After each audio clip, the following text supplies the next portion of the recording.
চৰকাৰী লেটিঙৰ যোনখন online list হয় সেই লিষ্টখন আপুনি নিজৰ মোবাইলতে কেনেকৈ চাব পাৰিব তাৰ বিষয়ে আজি এই ভিডিঅ'ত মই আপোনালোকক দেখুৱাম।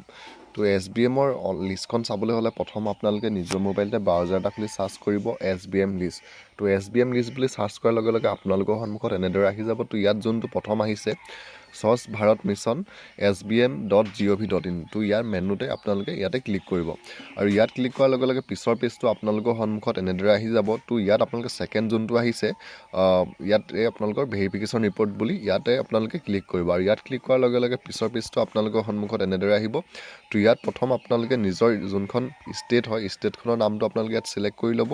তাৰপিছত ষ্টেটৰ পিছত আহিলে আপোনালোকৰ যোনখন ডিষ্ট্ৰিক্ট হয় ডিষ্ট্ৰিক্টখনৰ নামটো চিলেক্ট কৰিব আৰু ডিষ্ট্ৰিক্টখনৰ নামটো চিলেক্ট কৰাৰ লগে লগে পিছত আপোনাৰ ডিষ্ট্ৰিক্টৰ যোনকেইটা ব্লক কেইটা আছে ব্লককেইটা নাম আহিছে। তাৰপিছত আপোনালোকৰ ব্লক কোড, তাৰপৰা ভিলেজ আৰু ভিলেজৰ পিছতে ইয়াত যোনটো ভেৰিফিকেশ্যন চাৰ্টিফিকেট আপলোড আছে তো ইয়াতে গৈ আপোনালোকে নিজৰ গাঁওখন চিলেক্ট কৰি আপোনাৰ যোনখন গাঁৱৰ আপুনি হয় সেই গাঁওখনৰ লিষ্টখন আপোনালোকে ইয়াতে চাব পাৰিব।